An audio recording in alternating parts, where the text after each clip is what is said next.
घोर कलयुग का ये समय है। ऐसे समय में मन इंद्रियां बड़ी जोरों पे हैं।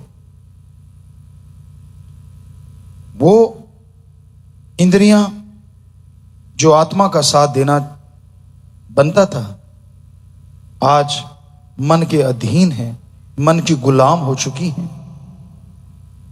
देखना है तो बुरे में ज्यादा मजा आता है, सुनना गंदी बातें लोग सुनते हैं, स्पर्श बुरा चाहते हैं, एहसास गंदा चाहते हैं। सो कुल मिला के सब मनो इंद्रियां मन की गुलाम हो गई हैं। वाकई मनो इंद्रियां बन गई। कहां वो आत्मा का साथ देती, कहां अल्लाह वाहिगुरु राम को देखती, उसकी रसना सुनती, उस मालिक के स्पर्श के लिए बेताब रहती, और कहां इस घोर कलयुग में लोग इनमें पड़ के अपने जीवन को बर्बाद कर रहे हैं। इन सब से छुटकारा सुमरन के अलावा और कोई तरीका है ही नहीं। सेवा करो और सुमरन करो। परिवार में रहते हुए हक हलाल कड़ा परिश्रम मेहनत की करके खाओ। आदमी जब गुरु पीर फकीर के वचन सुनता है, अगर वो मान ले इस जन्म को, तो क्या जन्मों जन्मों का पाप कर्म पल में कट जाए। गुरु फकीर अपने लिए नहीं कहते कि बेटा मेरे आके पांव दबा, मेरे सिर पे मालिश कर, मेरे को घी दूध मेवे लाके दे। ऐसा नहीं कहता गुरु। गुरु कहता है बेटा राम का नाम जप। परमात्मा अल्लाह वाहिगुरु की बनाई सृष्टि से निस्वार्थ भावना से प्यार किया कर। ठगी बेईमानी भ्रष्टाचार छोड़ के हक हलाल दसा नवादी किर्त कड़ा परिश्रम करके खाया कर। कोई फकीर के वचनों को मान गया तो पहाड़ जैसे कर्म रोग कंकर में बदलने शुरू हो जाते हैं।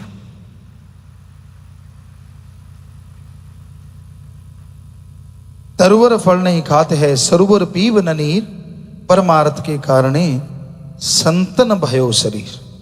तरुवर सरोवर पेड़ पौधे जो होते हैं वो कभी खुद के लिए फल नहीं खाते। आप कहीं देख लीजिए, उनके जो फ्रूट है या तो पक्षियों के काम आता है, या इंसानों के काम आता है, या पशुओं के काम आता है।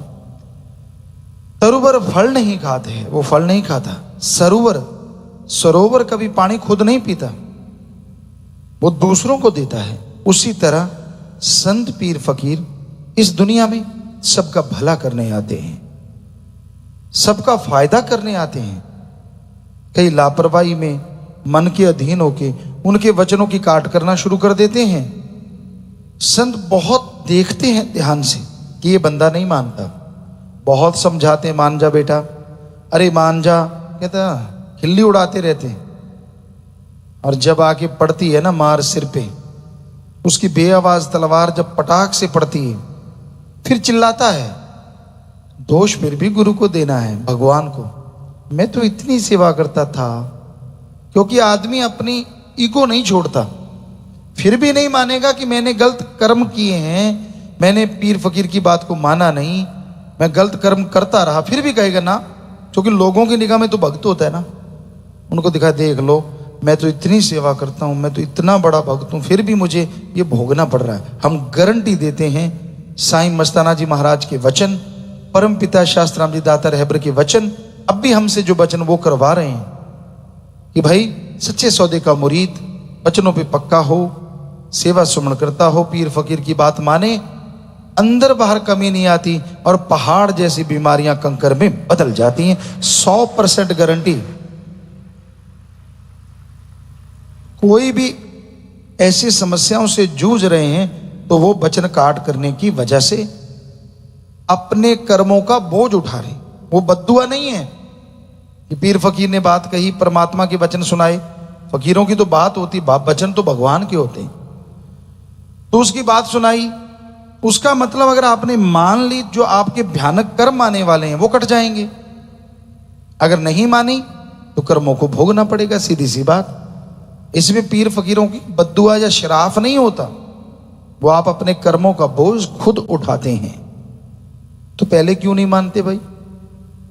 संत तो रोज, जो रोजाना यहां मजलिसें सुनते हैं, वो लगभग हमें लगता महीने में 10-15 बार तो सुनते ही होंगे। हम ऐसी चर्चा करते हैं, मान जाओ भाई, छोड़ दो बुरे कर्म, छोड़ दो बुरे कर्म। कईयों को तो ये हो जाते हैं, पिताजी रोज ही क्यों बोलते हैं? क्योंकि ज्यादातर लोग ढीठ हुए बैठे हैं, वो रोज सुनते हैं, इधर से सुना, इधर से नहीं, इधर से वापस कर देते हैं, अंदर तो जाने ही नहीं देते। यहां से सुना, यहीं से फूंक मार देते, चल बाहर। इसलिए वो बातें बार बार कहते हैं कि इनको अंदर ले जाओ, अंदर बसा लो, ताकि आपके भयानक पाप कर्म आपको भोगने ना पड़े। सेवा करो, तन मन धन से दीन दुखियों की मदद करो, सुमरन करो, ताकि वो कर्म करते जाएं और मालिक की खुशियों के अधिकारी आप बनते जाएं। तो संत तो वचन करते हैं, कई नहीं मानते, बुरे कर्म करते रहते हैं। नए युग की बात करें, नए युग आधुनिक, बड़ी सुविधाएं हैं। अब नेट आ गया, कई बार उस पर देखते हैं क्या है, बहुत सर्च, तो उसमें बहुत अच्छी चीजें हैं। आप घर बैठे दुनिया में कुछ भी ढूंढ सकते हैं, कौन कहाँ क्या है, कैसा है, आपको जरूरत पड़े कौन सी चीज चाहिए, उसका क्या रेट होगा, A to Z आप पता कर सकते हो, वो कहाँ मिलेगी, किधर मिलेगी। लेकिन कई ऐसे निकम्मे होते हैं, उससे गंदगी फरोलते रहते हैं। वो बैठे रहेंगे, कमरे बंद कर लिए या इधर उधर बंद कर लिया, लगे रहे उसी पे, लगे रहे उसी पे, गंदगी। कहां से परमात्मा का प्यार उमड़ेगा और कहां से खुशियां आएंगी? हम किसी का नाम नहीं लेंगे, पर्दा नहीं उठाते किसी का भी, लेकिन ऐसे लोग भी हैं जो भक्त की दिखावा और ऐसे कर्म करते। तो आधुनिक युग में आधुनिकता से फायदा लो, नुकसान ना करो अपना, अपने परिवार का, अपने बच्चों का। उसमें कोई गलत नहीं है, आप उसमें से कहीं से भी कुछ ढूंढ सकते हैं, कहीं दुनिया में बैठे आदमी से रूबरू हो सकते हैं, फेस टू फेस बात कर सकते हैं, ऐसा लगता है मिल लिए, और वाकई मिलने जैसा हो जाता है। तो उसका दूसरा पहलू है गंदगी, तो उससे तो बचो। लेकिन उसमें भी कई लोग डूबे रहते हैं, उसमें खोए रहते हैं, पड़े रहते हैं बुरी तरह से। तो ये अपनी गंदगी को दूर करना जरूरी है।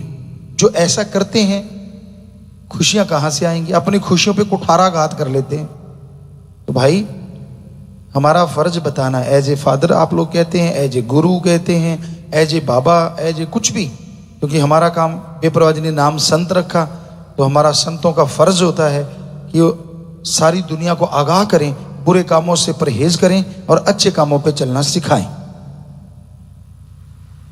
कौन कितना मानता है, कौन कितना अमल करता है, ये मर्जी का मालिक है हर आदमी।